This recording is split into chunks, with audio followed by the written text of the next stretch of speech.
The Bert Show. Time to get buzzed on the hot goss from Hollywood with Abby. It's the Bert Show's entertainment buzz. $50 million. That's how much Bruno Mars was allegedly in debt with MGM in Las Vegas. And now they're coming out and denying that he has any gambling debts with their resort. So MGM Resorts is refuting claims that Bruno Mars owes him $50 million in gambling debts. They clarified any speculation otherwise is completely false because the original report was like, yeah, he's been racking up the debt in Las Vegas.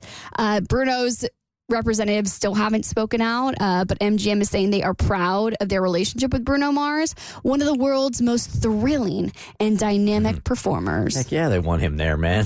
Keep him there as long as you can. You're making money off of people coming to see him, and you're making $50 million off of him. Keep him there forever. I mean, if you're Bruno Mars, whether you have a debt or not with somebody, is that their place to talk about it publicly?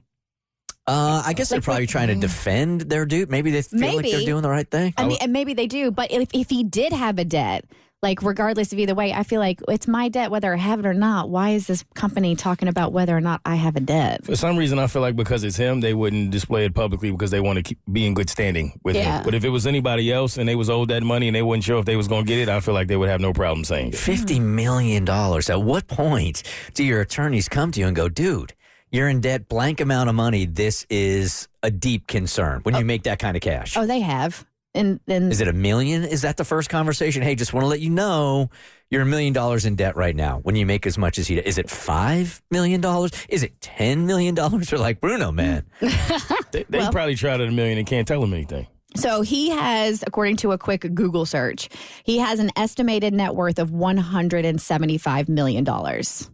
So at what point, if you're a person with $175 million, would you want somebody to intervene and be like, you're in this much debt? That's a large percentage of your overall wealth, though, when you think about it. No, I mean, we're is. talking about astronomical numbers, but fractionally, that's a lot. I just feel like $1 million is that's the round number of no matter how much money you got. If you down $1 million, somebody should say, hey, bro, you need some help. Yeah. If I'm at the roulette table and I'm losing money, I want my friend to go, hey, I just want to let you know you're down $35. Stop me at 15.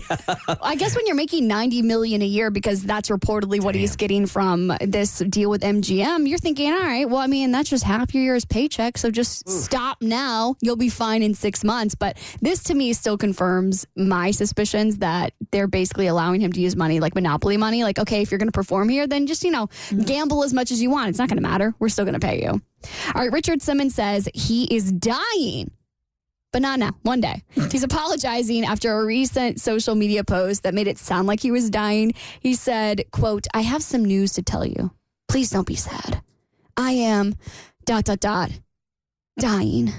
Oh, I can see your faces now. The truth is, we are all dying. Oh, geez. Every day we live, we are getting closer to our death. That's neat. Why am I telling you this? Because I want you to enjoy your life to the fullest every single day. Get up in the morning and look at the sky. Count your blessings and enjoy. Look up at the sky and then you're going to get hit by a bus. So, Richard, this seems very odd coming from the man who was sweating to the oldies in dolphin shorts. Like, that message is very dark coming from him, no? I mean, granted, I think he's been in a dark place because he's kind of become like a little bit of a recluse later in his years, right? I don't know if he's in a dark place. Nobody really knows. They just know he's missing.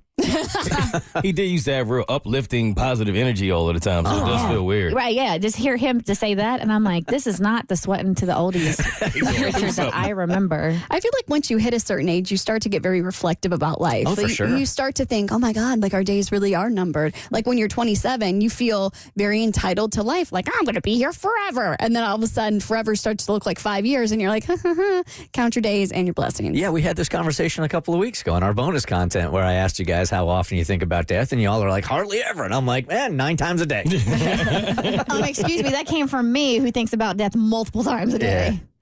Okay, how would you feel about working with your daughter's ex-husband? Because that's what Caitlyn Jenner is going to be doing with Lamar Odom, who used to be married to Khloe Kardashian. They are starting a new sports podcast called Keeping Up with Sports, very cleverly named. And they're calling it the Ultimate Sports Show. It's going to feature Lamar Odom, Caitlyn Jenner, and some guy named Zach Hirsch. They're going to be discussing various sports topics. So if you're into the sports podcast, be on the lookout because it's coming sometime soon on Spotify and Apple Podcasts. Yeah, if I was Chloe, I'd feel some sort of way about that. A little weird. Yeah. Like why you work with them, but sure. maybe they're still family. Maybe they, despite their divorce, they're still close.